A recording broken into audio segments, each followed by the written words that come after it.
First of all, just going back, since the weekend, has there been a lot of conversations had about how you can improve performances? Well, I thought the performance was okay. It's just the moments of madness that cost us the 3 points. Yeah, we did a post-match brief on Monday, went through a few things. We actually played very well, but we're giving away the amount of penalties we've given away this season is a bit of a concern. So we need to certainly address that and tidy that up.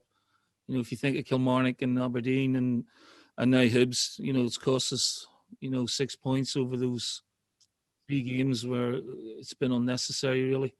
But in terms of the actual display and the last 20 minutes where the players played brilliantly, it was quite good overall.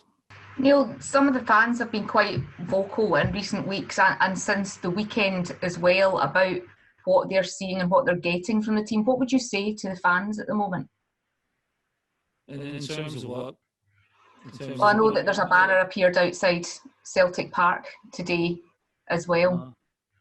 Well, I mean, that's the fans, or some of the fans' opinion. The bottom line is, we haven't made that bad at the start of the season in terms of the league. We've lost 1 game. And I've touched on the draws where, if it had been wins, then we would have been sitting in a very good position. So compared to other seasons, it's not been as bad a start as what people are making out to be. I think we can play better. I think we can go on a run. There's no evidence to suggest to the contrary of that. But I can't control, what some fans are feeling. I think I've got to put things into perspective here, and I think there's a lot of hysteria and a little bit of panic. I think there's a frustration that the supporters not being able to be at the games. But, I've got the perspective of we're calm. There's a long way to go. Yes, Rangers have made a great start to the season. We can't affect that. We can maybe later on by putting pressure on that. And I'm pretty confident that we will. Neil, how does it make you feel when you hear or you see that there are banners or people that have been unhappy with you and the team? Well, I only became aware of the banner about 10 minutes ago, 15 minutes ago. But, it's disappointing. So, but, fans are entitled to voice their opinion. Whether I agree with it or not, it's irrelevant. They've put it out there. It's something that I'm not going to really engage with. I've got a job to do here. I think I've done it pretty well since I've come back in. I've sort of reconciled myself to the fact that maybe I'm not going to be, everyone's cup of tea, but it's a great privilege doing this job. I take it as a privilege. The club means a lot to me, and it has done for the last 20 years. And I'm strong, and I feel strong, and my backroom team is strong, and the players are going to get better, I think, and more consistent as we go along. Neil, do you think things like this are making it worse? I know you've talked about dramas and crises, and it's more a drama than a crisis. Do you think when things like banners and protests start, then it's actually making things worse? It's distorting what's actually happening? Yeah, well, you have to put a sense of perspective. We've made a better start to the league than we did 2 years ago when we went on to win the treble. We've lost 1 game in the league this season. We're in another final. Unfortunately, that's have to overlap into this season, and we couldn't get to enjoy the fruits of everything last season. And we're in a sort of new environment for the time being. We've lost, 1 domestic game this calendar year. So, yeah, I think it's hysteria. We've won, since I've come back, we've won 4 trophies in a row. The team has won 11 in a row, got a chance of winning 12. So we're going through a sticky patch, if you want to call it that. All teams do. And good teams come out the other end, and so do good managers, and that's what I firmly believe that we will do. Neil, sorry, I was just going to ask, do you agree with Martin and Neil's comments that Celtic supporters' concerns about the title are premature, or can you understand those concerns? What concerns are that? Well, concerns supporters have that maybe securing the 10th title in a row is now out with Celtic's reach? Well, of course, it's premature. There's so much football to go. We've got games in hand that, whether we win or not, we can close the gap. But there's so much more football to be played. So yeah, it's way too premature for conceding anything, and we haven't lost anything domestically, so far this season, as far as I'm aware.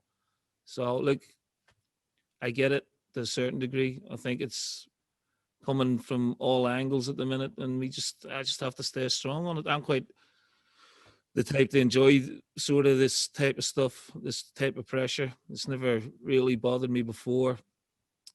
You're disappointed with the reaction of some people, but you can't control everything. And I'm looking ahead, looking forward to the games coming up, and looking forward to putting a good run together between now and the new year. I was just wondering, post the Hibs match, you were wondering a wee bit about the players' hunger. I know you said you had a debrief and you've looked again at the game. Are you kind of almost reconsidering that opinion now? I was referring to moments in the game where we didn't show the right desire to deal with certain situations. The last 20 minutes was probably as good as we've played this season. So it shows me that they wanted it, and if the game had gone on any longer, we probably would have won it. But we give ourselves too much to do. It's as good as we played at Easter Road for a long, long time. We had total control of the game. First half, we're under no pressure. There was no periods of pressure, and poor decision making cost us, and we ended up having to chase the game. It was the same at Aberdeen. It's the same at Kilmarnock, where we're chasing the wins. Where from a position where we're in control. So we just need to eradicate that. We need to, stay strong, mentally, and not lose concentration like we have done. But the performance overall on Saturday was pretty good. So we've been through it. We've looked at where we went right and looked at where we went wrong. And the players are looking forward to, continue playing now. We know we have a title race on, a challenge, and that's one we should embrace. Rather than run away from it, do what we always do, take it on. This is probably new for some of the players, and certainly for, a selection of fans, but it's not new for me. I've been in many title races and challenges before, so I know how to win them. Neil, how would you assess your qualification chances out of this group? Well, we have to win tomorrow to stand any chance of qualifying. So that's our sole focus now, is going to Prague and trying to win the game. We were, the reverse game here was probably as disappointing as we've been for a while. So it's important that we motivate ourselves to correct that. And we started the game well and then lost our way a little bit, got very ragged. That can't happen tomorrow. We must go and endeavour to try and win a game. And to be honest with you, our away record in Europe's been pretty good. So we take all the positives from that and bring it into the game tomorrow. How's your squad looking for the game? Well, Griffiths is out with a knee problem, but he should be okay in the next few days. He's just too sore for tomorrow. Julien's in contention to start, as is El Hamed. Neil, after the home defeat in this fixture, you called for a culture change. Have you started to see signs of that culture change, or are you happy that that's going in the right direction? Yeah, I mean, there's been improvements in the level of performance. There's no question of that.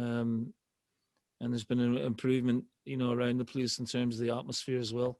So we'll be, highly motivated to get something out of the game tomorrow. We need to win it. When all our good work from last season and this season, goes in Europe if we don't. So there's a lot riding on the game tomorrow for us. Yeah, I appreciate you've spoken about this already, Neil. I'll be as quick as I can. You've expressed previously the kind of relationship you have with the Celtic board, a close relationship. You say you speak regularly to Dermot Desmond. You've described the fans and things as drama and hysteria around maybe what's going on at the minute. Is that even on their radar in any conversations you've had with them? Well, obviously, all of us are not happy with the way things are panning out at the minute, but there's a calmness about Peter and the board. There's no panic. We've been over the course and distance many times before. speak to Peter every day, you know, so he's very, very supportive, as he is with the players and my backroom team as well. So it's as you are, you know, let's get improvement, let's get some wins, let's play the type of football that we know we're capable of, which we showed in the last 20 minutes at Easter Road, and you will be absolutely okay. So after the high defeat, the last game, do you consider this a chance to calm down the atmosphere around the club and what was mentioned before, the banners, and also make up for this defeat? I think we have to, you know, make up for the defeat. I don't think it's going to change maybe some of the reaction from some of the supporters if we do win or not. I'm not sure how much relevance that will have. I'm just concerned about the group, you know, and for us to have any chance of qualification, we must endeavour to win the game.